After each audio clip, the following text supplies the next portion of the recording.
Welcome to Shri Rajiv Gandhi IAS academy. Friends, இந்த வீடியோவில் April 7ஆம் தேதிக்கான கரண்ட் அஃபேர்ஸ் எல்லாமே பார்க்க போகிறோம். சரி, வாங்க பார்க்கலாம். ஃப்ரெண்ட்ஸ், இந்த வீடியோடைய நோட்ஸ் எல்லாமே கீழே பிடிஎஃபாக டிஸ்கிரிப்ஷன் கொடுத்துருக்கோம். அதெல்லாமே கிளிக் பண்ணி டவுன்லோட் பண்ணிச்சிங்க. அப்புறம் நம்ம டெலகிராம் குரூப் லிங்க்மே கீழே டிஸ்கிரிப்ஷன் கொடுத்துருக்கோம். அதிலேயுமே கிளிக் பண்ணி ஜாயின் பண்ணிங்க. நம்மளுடைய டெலகிராம் குரூப்பில் கரண்ட் அஃபேர்ஸ் குயிசஸ் நடத்திட்டு வரோம்.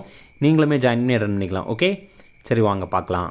ஃபஸ்ட்டு, இந்தியா முழுவதும் E20 பெட்ரோல் எப்போது முதல் கட்டாயமாக்கப்பட்டது? இதற்கான ஆன்சர் 2026 ஏப்ரல் 1. அதாவது இந்த மாதம் ஏப்ரல் 1ஆம் தேதியிலிருந்து E20 பெட்ரோலை இந்தியா முழுவதுமே வழங்கணும் அப்படின்ற மாதிரி மத்திய அரசு கட்டாயமாக்கியிருக்காங்க. E20 பெட்ரோல் அப்படின்னா 20% எத்தனால், 80% பெட்ரோல் கலந்த கலவை தான் இந்த E20. இப்போ முதல்ல எத்தனால் எதுலேருந்து பண்ணுறாங்க அப்படின்னா கரும்பு, மக்காச்சோளம், தானியங்கள் இந்த மாதிரிப்பட்ட பயிர்கள்லேருந்து பெறப்பட்ட உயிரி எரிபொருள் தான் இந்த எத்தனால். அதோடைய வேஸ்ட்லேருந்து இதை எடுக்கிறாங்க. அப்போ இந்த மாதிரி பெட்ரோல் கூட ஒரு 20% இந்த எத்தனாலை கலக்கிறனால என்னென்ன நன்மைகள் இருக்கும் அப்படின்னா கார்பன் வெளியேற்றம் குறைக்கப்படும். அதே மாதிரி காற்று மாசுபாடு பெருமளவு குறையும் அப்படின்னு சொல்கிறாங்க. அடுத்தது, நமோ ட்ரோன் டிடி திட்டம் எந்த ஆண்டு தொடங்கப்பட்டது? இதற்கான ஆன்சர் 2023. நமோ ட்ரோன் டிடி அப்படிங்கிற திட்டம் இது 2023ஆவது ஆண்டு தொடங்கியிருந்தாங்க. இதோடைய நோக்கம் என்ன அப்படின்னா 3 ஆண்டுகளில் மகளிர் சுய உதவி குழுக்களுக்கு ஒரு 15,000 ட்ரோன்களை வழங்கணும் அப்படிங்கிறது தான். அதே மாதிரி அங்கே இருக்கிற மகளிருக்கு ட்ரோன் இயக்கிறதுக்கான பயிற்சியும் வழங்குவாங்க. எதற்காக அப்படின்னா அதை வைத்து உரங்கள் மற்றும் பூச்சிக்கொல்லிகளை தெளிக்கிறதுக்கு பயன்படுத்தப்படும்.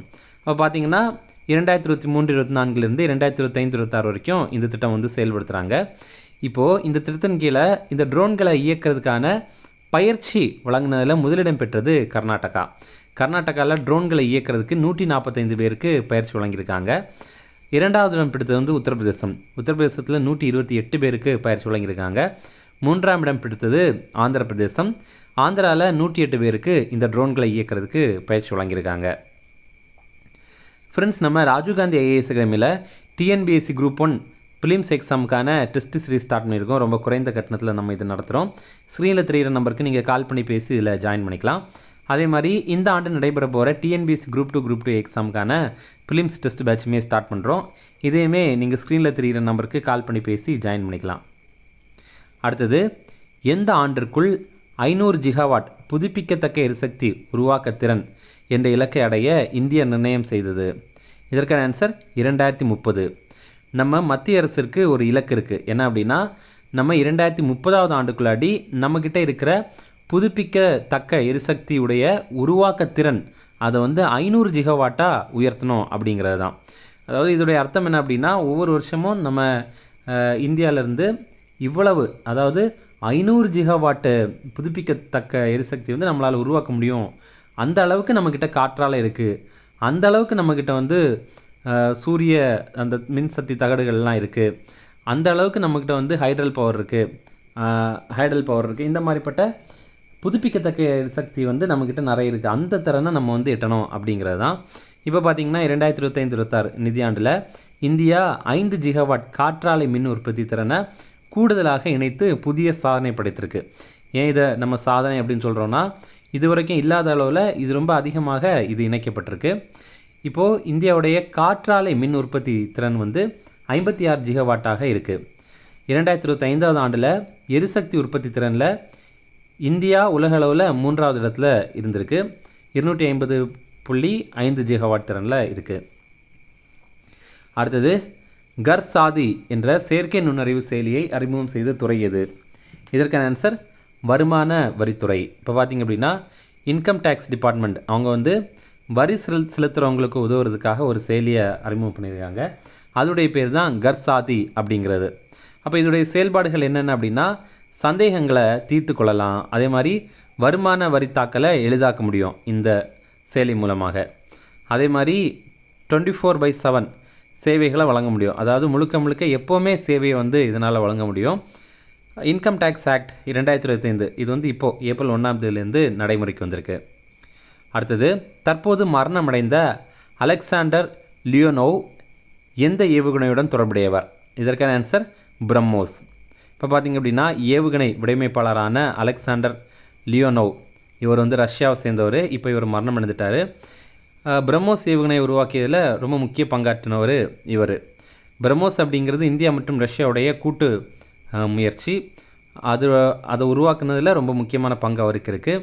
அதே மாதிரி ரஷ்யாவுடைய அதிநவீன சிர்கான் அப்படிங்கிற ஹைப்பர்சோனிக் ஏவுகணையுமே இவர் தான் வடிவமைத்திருக்காரு.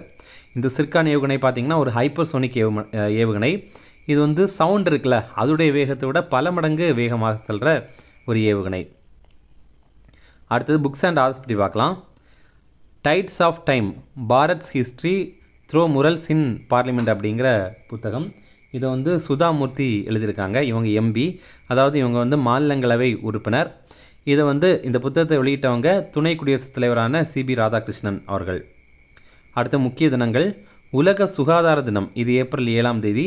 இந்த ஆண்டுக்கான கருப்பொருள் ஆரோக்கியத்திற்காக ஒன்றிணைவோம், அறிவியலுடன் நிற்போம் அப்படிங்கிறது தான்.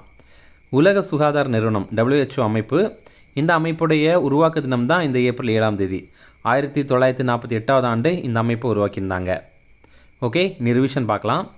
இந்தியா முழுவதும் E20 பெட்ரோல் எப்போது முதல் கட்டாயமாக்கப்பட்டது? இதற்கான ஆன்சர் 1 ஏப்ரல் 2026. அடுத்தது, நமோ ட்ரோன் டிடி திட்டம் எந்த ஆண்டு தொடங்கப்பட்டது? இதற்கான ஆன்சர் 2023. அடுத்தது, எந்த ஆண்டுக்குள் 500 ஜிகாவாட் புதுப்பிக்கத்தக்க எரிசக்தி உருவாக்க திறன் என்ற இலக்கை அடைய இந்தியா நிர்ணயம் செய்தது? இதற்கான ஆன்சர் 2030. அடுத்தது, கர் சாத்தி என்ற செயற்கை நுண்ணறிவு செயலியை அறிமுகம் செய்த துறை எது? இதற்கான ஆன்சர் வருமான வரித்துறை. அடுத்தது, தற்போது மரணமடைந்த அலெக்சாண்டர் லியோனோவ் எந்த ஏவுகணையுடன் தொடர்புடையவர்? இதற்கான ஆன்சர் பிரம்மோஸ். அவ்வளோதான் ஃப்ரெண்ட்ஸ். அப்புறம் நம்ம போன வீடியோவில் ஒரு ப்ரீவியஸ் இயர் கேள்வி கேட்டிருந்தோம். அதற்கான ஆன்சர் பார்க்கலாம். இது வந்து எந்தெந்த அகழாய்வு தளங்கள் எந்தெந்த மாவட்டங்கள் இருக்குது அப்படிங்கிறது தான் கேள்வி. ஆக்சுவலி இவங்க வந்து ஆப்ஷனையே தப்பாக தான் கொடுத்துருக்காங்க. நம்ம இதை கரெக்டாக கண்டுபிடிக்கலாம். ஃபஸ்ட்டு பார்த்திங்கன்னா ஆதிச்சநல்லூர், இது வந்து தூத்துக்குடி மாவட்டத்தில் இருக்குது. அப்புறம் சிவகலை, இதுவுமே தூத்துக்குடி மாவட்டத்தில் இருக்குது. கொர்க்கை, இதுவுமே தூத்துக்குடி மாவட்டத்தில் தான் இருக்குது. அப்புறம் கீழடி பார்த்திங்க அப்படின்னா சிவகங்கை மாவட்டத்தில் இருக்குது. ஓகே, இது வந்து நீங்கள் கரெக்டாக கெஸ் பண்ணியிருப்பீங்கன்னு நினைக்கிறேன். அப்புறம் இன்றைக்கான கேள்வி, இதுவுமே ஒரு ப்ரீவியஸ் இயர் கேள்வி தான்.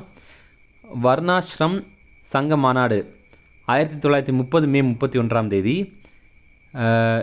எங்கு நடைபெற்றது அப்படிங்கிறதான் கேள்வி. Option A Chengalpattu, option B Virudhunagar, option C Madurai, option D Kumbakonam. இது உங்களுக்கு ஆன்சர் வந்து ரொம்ப துல்லியமாக தெரியலனா கூட நீங்கள் ஓரளவு கெஸ் பண்ணி கூட போடுங்க, அது சில நேரங்களில் கரெக்டாக இருக்கும். ஓகே, அவ்வளோதான் ஃப்ரெண்ட்ஸ். இந்த வீடியோ பிடிச்சிருந்தா கண்டிப்பாக லைக் பண்ணுங்கள். நம்மளே சேனலுக்கு சப்ஸ்கிரைப் பண்ணி வச்சுங்க. உங்கள் நண்பர்களுக்குமே ஷேர் பண்ணுங்கள்.